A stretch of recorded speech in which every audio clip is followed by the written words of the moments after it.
राधे राधे। आज आप सुनिए कार्तिक मास कथा अध्याय 27। कृष्ण नाम का आसरा, कृष्ण नाम का ध्यान। 27वां अध्याय अब लिखने लगा महान। पार्षदों ने कहा, एक दिन की बात है, विष्णुदास ने नित्य कर्म करने के पश्चात भोजन तैयार किया, किंतु कोई छिपकर उसे चुरा ले गया। विष्णुदास ने देखा भोजन नहीं है, परंतु उन्होंने दोबारा भोजन नहीं बनाया, क्योंकि ऐसा करने पर सायंकाल की पूजा के लिए उन्हें अवकाश नहीं मिलता। अतः प्रतिदिन के नियम का भंग हो जाने का भय था। दूसरे दिन पुनः उसी समय पर भोजन बनाकर वे ज्यों ही भगवान विष्णु को भोग अर्पण करने के लिए गए, त्यों ही किसी ने आकर फिर सारा भोजन हड़प लिया। इस प्रकार 7 दिनों तक लगातार कोई उनका भोजन चुरा कर ले जा रहा था। इससे विष्णुदास को बड़ा विस्मय हुआ। वे मन ही मन इस प्रकार विचार करने लगे, अहो, कौन प्रतिदिन आकर मेरी रसोई चुरा ले जाता है? यदि दोबारा रसोई बनाकर भोजन करता हूँ तो सायंकाल की पूजा छूट जाती है। यदि रसोई बनाकर तुरंत ही भोजन कर लेना उचित हो तो मुझसे यह न होगा, क्योंकि भगवान विष्णु को सब कुछ अर्पण किए बिना कोई भी वैष्णव भोजन नहीं करता। आज उपवास करते मुझे 7 दिन हो गए।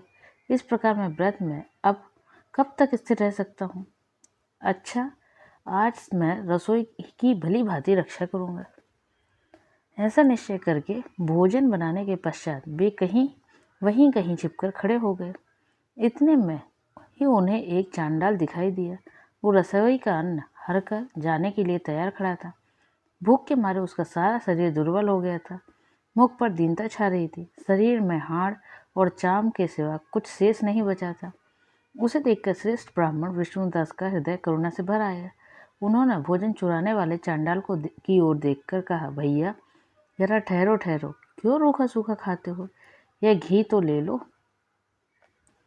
इस प्रकार कहते हुए विप्रवर विष्णुदास को आते देख बज चांडाल भय के मारे बड़े वेग से भागा और कुछ ही दूरी पर मूर्छित होकर गिर पड़ा। चांडाल को भयभीत और मूर्छित देखकर द्विजश्रेष्ठ विष्णुदास बड़े वेग से उसके समीप आए और दयावश अपने वस्त्र के छोर से उसको हवा करने लगे।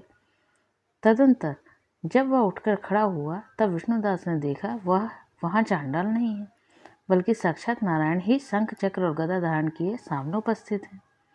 अपने प्रभु को प्रत्यक्ष देखकर विष्णुदास सात्विक भावों से के वशीभूत हो गए।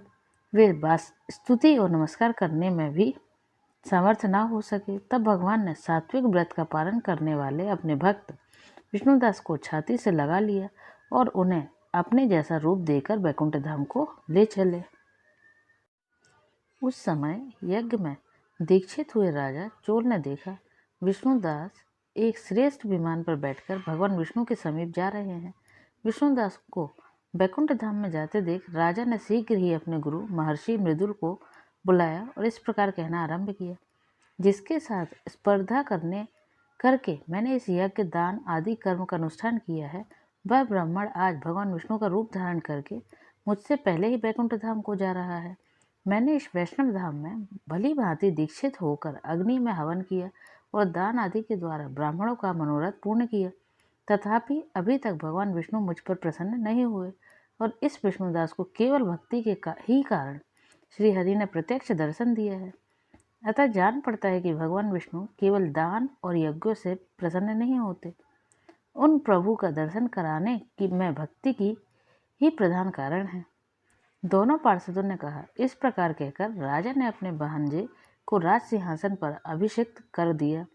वे बचपन से ही यज्ञ की दीक्षा लेकर उसी में संलग्न रहते थे, इसलिए उन्हें कोई पुत्र नहीं हुआ था। यही कारण है कि उस देश में अब तक भांजे ही राज्य के उत्तराधिकारी होते हैं। भांजे को राज्य देकर राजा यज्ञशाला में गए और यज्ञ कुंड में के सामने खड़े होकर भगवान विष्णु को संबोधित करते हुए 3 बार उच्च स्वर से निम्नांकित वचन बोले, भगवान विष्णु, आप मुझे मन, वाणी, शरीर और क्रिया द्वारा होने वाले अविचल भक्ति प्रदान कीजिए। इस प्रकार कहकर वे सबके देखते देखते अग्निकुंड में कूद पड़े। बस उसी क्षण भक्त वत्सल भगवान विष्णु अग्निकुंड में प्रकट हो गए। उन्होंने राजा को छाती से लगाकर एक श्रेष्ठ विमान में बैठाया और उन्हें अपने साथ लेकर वैकुंठ धाम को प्रस्थान किया। नारद जी बोले, हे राजन, जो विष्णुदास थे वे तो पुण्यशील नाम से प्रसिद्ध भगवान के पार्षद हुए और जो राजा चोल थे उनका नाम सुशील हुआ। इन दोनों को अपने ही समान रूप देकर भगवान लक्ष्मीपति ने अपना द्वारपाल बना लिया। ऐसे थे 27वें अध्याय की कथा। आगे के अध्याय की कथा सुनने के लिए चैनल से जुड़े रहिए। तब तक के लिए राधे राधे।